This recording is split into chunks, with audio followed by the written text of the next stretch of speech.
পরিপাক ও শোষণ এই অধ্যায়ের সবচেয়ে ইম্পর্টেন্ট একটা টপিক হচ্ছে এই চকটা বা এই বক্সটা।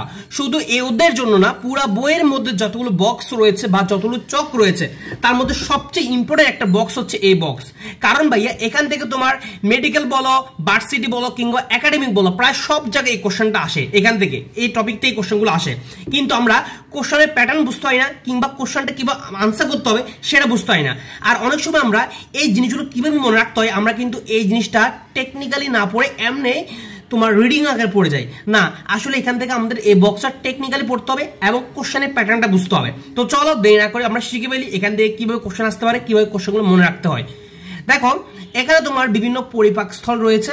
আমাদের মেনলি লাগবে কি, আমাদের মেনলি এখান থেকে মনে রাখা লাগবে হচ্ছে পরিপাক স্থল এবং এনজাইম। এই এনজাইমের নামগুলোই মেন, কিন্তু এনজাইমের নামগুলোই কিন্তু মেন। ভাইয়া প্রথমে তোমাদেরকে বুঝে দিব, দেন এখান থেকে কিভাবে কোশ্চেন আনসার করতে হয় সেটাও দেখাই দিব। দেখো প্রথমে মনে রাখবা এই যে মুখ বিবর, মুখ বিবর, এই যে মুখ বিবর, আসলে মুখ বিবর থেকে তোমার কোন রসটা নিঃসৃত হয় মনে রাখবা। মুখ বিবর থেকে তোমার লালা রস কি হয়, নিঃসৃত হয়। মুখ বিবর থেকে কি হয়, লালা রসটা কি হয়, নিঃসৃত হয়। আর মুখ বিবর থেকে কি কি এনজাইম তোমার নিঃসৃত হয় মনে রাখবা, দুইটা এনজাইম, একটা হচ্ছে টায়ালিন, একটা হচ্ছে মল্টেস। এখন আমরা এই দুইটা এনজাইম কি মনে রাখবো, আমরা মনে রাখবো মিস্টার লাল টম, মিস্টার লাল টম। এই মিস্টার দিয়ে মনে রাখবো হচ্ছে মুখ বিবর, এবং লাল দিয়ে মনে রাখবো হচ্ছে কি ভাইয়া, লালা রস, এবং টম দিয়ে মনে রাখবো হচ্ছে টায়ালিন, মত হচ্ছে মল্টেস। তাহলে যদি বলা হয় যে আমাদের তোমার লালা গ্রন্থি বা লালা রস থেকে তোমার তোমার কোন কোন এনজাইম নিঃসৃত হয়, আমরা বলতে পারবো টায়ালিন এবং মল্টেস। খুব ইজি না, খুব ইজি।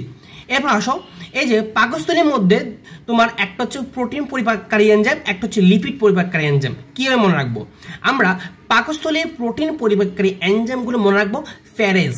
কি ভাইয়া, ফ্যারেজ। ফ্যাট হচ্ছে পেপসিন, রথ হচ্ছে কি রেনিন, এবং যত হচ্ছে কি জিলেটিনেস। কি ভাইয়া, জিলেটিনেস। তাহলে আমরা মনে রাখবো পেপসিন, রেনিন, জিলেটিনেস। খুব ইজি না, ফ্যারেজ দিয়ে মনে রাখবো।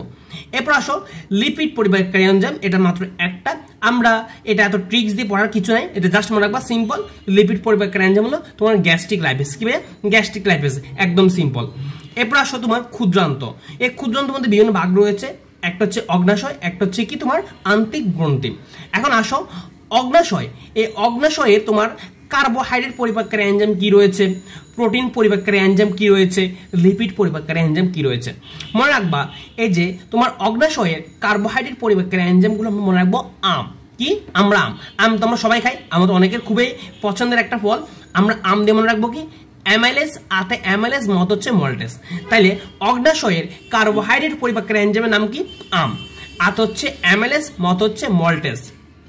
এরপরে অগ্নাশয়ের প্রোটিন পরিপাককারী এনজাইমের নাম কি, অগ্নাশয়ের প্রোটিন বা আমিষ পরিপাককারী এনজাইমের নামগুলা অনেকগুলো রয়েছে, 7টা নাম। কি মনে রাখবো, আমরা মনে রাখবো এই যে অগ্নাশয়ের প্রোটিন পরিপাককারী এনজাইম হচ্ছে সিন প্লাস ড্যাশ, সিন প্লাস ড্যাশ।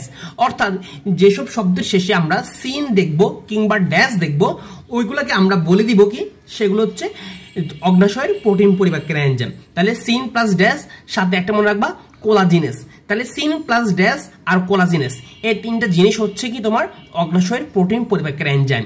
শুধুমাত্র একটা হচ্ছে ব্যতিক্রম, সেটা হচ্ছে কি পেপসিন। পেপসিনও কিন্তু সিন রয়েছে, আমরা বললাম না সিন থাকলে সেটা অগ্নাশয়ের প্রোটিন পরিপাককারী এনজাইম, কিন্তু পেপসিনের সিন থাকা শর্ত আমরা তাকে অগ্নাশয়ের প্রোটিন পরিপাককারী এনজাইম বলবো না। কারণ এটা হচ্ছে কি, এই যে পেপসিন হচ্ছে তোমার গ্যাস্ট্রিক গ্রন্থির, গ্যাস্ট্রিক গ্রন্থি বা পাকস্থলীর প্রোটিন পরিপাককারী এনজাইম। এই জিনিসটা একটু মনে রাখবা। যেমন দেখো সিন, ট্রিপসিনের সিন রয়েছে, কাইমোট্রিপসিনের সিন রয়েছে, তারপরে এই যে বললাম ড্যাশ, তোমার এখানেও ড্যাশ রয়েছে, এখানেও ড্যাশ রয়েছে, এখানেও ড্যাশ রয়েছে, এখানেও ড্যাশ রয়েছে। তাহলে এগুলো সবগুলো হচ্ছে তোমার অগ্নাশয়ের প্রোটিন পরিপাককারী এনজাইম। সাথে একটা মনে রাখবা, সেটা হচ্ছে কোলাজিনেস। আসলে ক্লিয়ার, এতটুকু এতটুকু ক্লিয়ার। এরপর আসো অগ্নাশয়ের লিপিড পরিপাককারী এনজাইম কি কি রয়েছে, খুবই ইম্পর্টেন্ট। দেখো লিপিড বানামে একটা কি রয়েছে, ল রয়েছে। কি রয়েছে, ল রয়েছে। আমরা এই যে মনে রাখবো এটা হচ্ছে কি, ল তো হচ্ছে লাইপেজ। এই যে দেখো সবগুলোতে ল আছে, সবগুলোতে ল আছে, লাইপেজ, ফসফোলাইপেজ, এখানেও ল আছে, কোলেস্টেরল স্টারেজ, এখানেও ল আছে। অর্থাৎ তোমার অগ্নাশয়ে লিপিড পরিপাককারী প্রত্যেকটা এনজাইমের মধ্যেই কিন্তু তোমার ল রয়েছে। কি রয়েছে, ল রয়েছে। আশা করি জিনিসটা ক্লিয়ার। এখন আসো আন্তিক গ্রন্থি।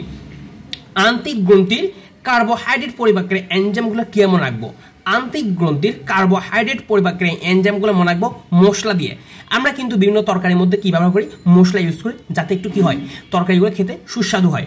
আমরা সেই মশলা দিয়ে মনে রাখবো সেটা হচ্ছে আন্ত্রিক গ্রন্থির কার্বোহাইড্রেট পরিপাককারী এনজাইম। তাহলে মশলা মত হচ্ছে কি মল্টেস, মতে কি ভাইয়া মল্টেস, সতে কি সত হচ্ছে সুক্রেস, সতে কি সুক্রেস, এবং ল্যাতে হচ্ছে কি এই যে লত হচ্ছে ল্যাকটেস, এবং এই যে মশলা একটা লাস্টে আ আছে না, আ মশলা, আত হচ্ছে অ্যামাইলেস, আতে কি ভাইয়া অ্যামাইলেস। তাহলে মশলা দিয়ে আমরা খুব সুন্দর করে আন্ত্রিক গ্রন্থির কার্বোহাইড্রেট পরিপাককারী এনজাইমগুলো মনে রাখতে পারবো।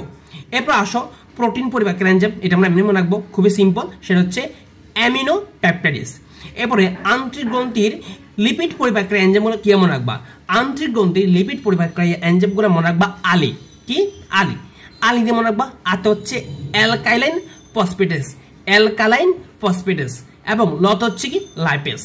এরপরে আন্ত্রিক গ্রন্থির নিউক্লিক অ্যাসিড পরিপাককারী এনজাইম কি কি রয়েছে, আন্ত্রিক গ্রন্থির নিউক্লিক অ্যাসিড পরিপাককারী এনজাইম প্রত্যেকটার মধ্যে নিউ লিখা আছে। এই যে নিউক্লিক শুরুতে কি আছে নিউ, তুমি দেখবা যেখানে নিউ পাবা সেগুলো সবগুলো হচ্ছে আন্ত্রিক গ্রন্থির নিউক্লিক অ্যাসিড পরিপাককারী এনজাইম। তারে এই যে নিউ দিয়ে হচ্ছে নিউক্লিয়েডেস, নিউক্লিওটাইডেস, নিউক্লিওসাইডেস, তাহলে সবগুলোর মধ্যে কি আছে নিউ আছে। তাহলে আমরা খুব সুন্দর করে এই চকটা মনে রাখবো। এই চকটা কিন্তু প্রচুর কোশ্চেন আসে, প্রচুর কোশ্চেন আসে। এখন আমরা বেশ কিছু এমসিকিউ প্র্যাকটিস করি, তাহলে আমাদের আসলে মানে পড়াটা আর একটু কি হবে স্ট্রং হবে। আসো, যেমন ভাই তোমাদেরকে কয়েকটা কোশ্চেন দেখাই, একটু খেয়াল করো ভাই, তোমাদেরকে একটা কোশ্চেন ব্যাংক থেকে দেখাই। যেমন এই কোশ্চেনটা একটু খেয়াল করো, এই যে লালা রসে নির্মের কোন এনজাইমটি থাকে, লালা রসে নির্মের কোন এনজাইমটি থাকে একটু খেয়াল করো। আমরা একটু আগে কি পড়লাম, কি মিস্টার লালটম। তাহলে এই যে লাল দিয়ে হচ্ছে কি লালা রসে কি এনজাইম থাকে, টম থাকে, টতে টায়ালিন, মত হচ্ছে কি মল্টেস। তাহলে আমাদেরকে দেখতে হবে কি মিস্টার লালটম, টম, টায়ালিন মল্টেস। এই যে এখানে মল্টেস নাই, শুধুমাত্র কি আছে টায়ালিন আছে। তাহলে আমাদের এখানে সঠিক আনসার কোনটা ভাইয়া, টায়ালিন, কি ভাইয়া টায়ালিন। এরপর দেখো প্রায় অনেকটা সেম কোশ্চেন, টায়ালিন ও মল্টেস কোন রসে পাওয়া যায়, আমরা পড়লাম মিস্টার লালটম, লালা রসে পাওয়া যায়, লালা রসে টম পাওয়া যায়, টতে টায়ালিন, মতে মল্টেস। তাহলে টায়ালিন ও তোমার মল্টেস কোন রসে পাওয়া যায়, লালা রসে পাওয়া যায়। কোন রসে পাওয়া যায়, লালা রসে পাওয়া যায়। একদম সিম্পল না, একদম সিম্পল। কোনটি লিপিড পরিপাককারী এনজাইম, আসো এখানে তোমার বিভিন্ন জিনিস দেওয়া আছে, আমরা একটু খেয়াল করে দেখি। আমরা লিপিডটা কোথা পড়ছিলাম, পাকস্থলী লিপিড পরিবারকে এনজাইম নাম হচ্ছে গ্যাস্ট্রিক লাইপেস, কি ভাইয়া গ্যাস্ট্রিক লাইপেস। এই যে তোমার অগ্নাশয়ের লিপিড পরিবারকে এনজাইম কি আছে, লাইপেস বললাম, লিপিডের অগ্নাশয় লিপিড পরিবারকে এনজাইম সবগুলোর মধ্যে কি থাকবে, ল থাকবে, লাইপেস, ফসফোলাইপেস, কোলেস্টেরল এস্টারেস। একটু খেয়াল করো, এই যে লিপিড পরিবারকে এনজাইম অগ্নাশয় লিপিড পরিবারকে এনজাইম সবগুলোতে কি থাকবে, ল থাকবে। এই যে এখানে কি আছে, ল আছে। তাহলে কোনটি লিপিড পরিবারকে এনজাইম, সেটা হচ্ছে লাইপেস। আমাদের কিন্তু অ্যাডমিশন টাইমে বলো, একাডেমিক বলো, আমাদের কিন্তু এভাবে পড়তে হবে। আমরা যদি পড়াগুলোকে এভাবে গুছিয়ে নিতে পারি, এভাবে যদি আমরা টেকনিক্যালি পড়তে পারি, দেখবা ওই পড়াটা বহুদিন মনে থাকবে, আমাদের মাথা থেকে কখনো ভুলবে না। আর ভাই বলি, আমাদের টেলিগ্রাম গ্রুপ এবং Telegram channel, Facebook group, Facebook পেজের লিঙ্ক কিন্তু তোমাদের এই ভিডিও ডেসক্রিপশন বক্সে দিয়ে দিব, তোমরা ওই গ্রুপ বা ওই চ্যানেলগুলোতে জয়েন হয়ে যাবা। আর ভাইয়ের আইডি লিঙ্কও দিয়ে দিব, যাতে তোমরা কোনো সমস্যা হলে ভাইয়ের সাথে সরাসরি বাইরে থেকে পরামর্শ নিতে পারো। এরপর আসো ভাই আরো কিছু এমসিকিউ প্র্যাকটিস করি। যেমন একটু খেয়াল করো, আমিষ জাতীয় খাদ্য পরিপাকে সাহায্য করে তোমার কোন এনজাইম, আমিষ জাতীয় খাদ্য পরিপাকে সাহায্য করে কোন এনজাইম, আমিষ জাতীয় খাদ্য পরিপাকে সাহায্য করে কোন এনজাইম একটু বলো। এই যে আমিষ বা তোমার প্রোটিন কিন্তু সেম কথা, একটু খেয়াল করো, আমিষ জাতীয় খাদ্য পরিপাকে সাহায্য করে কোন এনজাইম একটু খেয়াল করো। আমরা এখান থেকে দেখি তোমার এই যে এই কোশ্চেনটা একটু দেখি। প্রথম দেখো আমিষটা কোন জায়গায় রয়েছে, একটু খেয়াল করো। এই যে পাকস্থলীর মধ্যে তোমার এই যে প্রোটিন পরিপাক বা আমিষ পরিপাকের এনজাইম মধ্যে রয়েছে প্যারেস, পথ হচ্ছে কি পেপসিন, পথ কি ভাইয়া পেপসিন, এবং যত হচ্ছে কি জিলেটিনেস, রত হচ্ছে রেনিন। মানে পাকস্থলী প্রোটিন বা আমিষ পরিপাকের এনজাইমগুলো মনে রাখবো প্যারেস দিয়ে, পথ হচ্ছে কি পেপসিন। দেখো তোমাকে বলছে আমিষ বা প্রোটিন জাতীয় খাদ্য পরিপাকের সাহায্য করে কোনটা, আমরা পাই গেছি সেটা হচ্ছে কি পেপসিন। একদম ইজি না, একদম ইজি। ভাইয়া আরো কয়েকটা জিনিস দেখাই, যেমন তোমাকে বলছে একটু খেয়াল করো। যেমন ভাইয়া এই এমসিকিউটা দেখাই, খুবই ইম্পর্টেন্ট একটা এমসিকিউ, যে প্রোটিন পরিপাককারী এনজাইম নয় কোনটা, প্রোটিন পরিপাককারী এনজাইম না কোনটা? আমরা অনেকগুলো প্রোটিন পরিপাককারী এনজাইম নাম শিখলাম। পাকস্থলীর মধ্যে রয়েছে, তোমার অগ্নাশয়ের মধ্যে রয়েছে, তারপর হচ্ছে আন্তিক গ্রন্থির মধ্যে রয়েছে। আমরা একটা একটা করে দেখতে হবে, একটা একটা করে দেখতে হবে। যেমন এই যে পাকস্থলী প্রোটিন পরিপাককারী এনজাইম মনে রাখবো কি দিয়ে? প্যারেস দিয়ে। কি দিয়ে? প্যারেস। পথ হচ্ছে কি? পেপসিন। রথ হচ্ছে কি? রথ হচ্ছে রেনিন, এবং বুকের যত হচ্ছে কি? জিলেটিনাস। এখানে এগুলো একটাও নাই। তাহলে আসো অগ্নাশয়ের প্রোটিন পরিপাককারী এনজাইম। অগ্নাশয়ের ভাই প্রোটিন পরিপাককারী এনজাইমগুলোর নাম কেমন রাখতে বলছিলাম? অগ্নাশয়ের প্রোটিন পরিপাককারী এনজাইমগুলো ভাই মনে রাখতে বলছিলাম সিন প্লাস ড্যাশ আর কোলাজিনেস। একটু দেখো এই যে সিন, তাহলে এটা হচ্ছে কি? তোমার অগ্নাশয়ের প্রোটিন পরিপাককারী এনজাইম। ড্যাশ, এটাও অগ্নাশয়ের প্রোটিন পরিপাককারী এনজাইম। আর পেপস, এই যে তোমার ট্রিপসিন, কি ভাইয়া? ট্রিপসিনে কিন্তু সিন রয়েছে, এটাও কিন্তু তোমার অগ্নাশয়ের প্রোটিন পরিপাককারী এনজাইম। শুধুমাত্র অ্যামাইলেজ, তাহলে তিনটা মিলে গেল, সিন প্লাস ড্যাশ আর কোলাজিনেস। এই যে সিন আছে, এখানে ড্যাশ আছে, শুধুমাত্র তোমার একটা মিলে নাই। সো এটা হচ্ছে আমাদের প্রোটিন পরিপাককারী এনজাইম নয়, তাহলে আশা করি তোমরা এই বক্সটা খুব সুন্দর করে বুঝতে পারছো, এবং তোমাদের পরবর্তীতে কোন টপিকের সমস্যা বা কোন অধ্যায়ের সমস্যা ভাইয়াকে কমেন্ট বক্সে লিখে জানাও। ইনশাল্লাহ ভাইয়া ওই টপিক বা ওই অধ্যায়ের উপর ভিডিও দেওয়ার চেষ্টা করবো। তো দেখা হচ্ছে পরবর্তী কোনো এক ক্লাসে। ততক্ষণ পর্যন্ত সব ভালো থাকো, সুস্থ থাকো। আল্লাহ হাফেজ।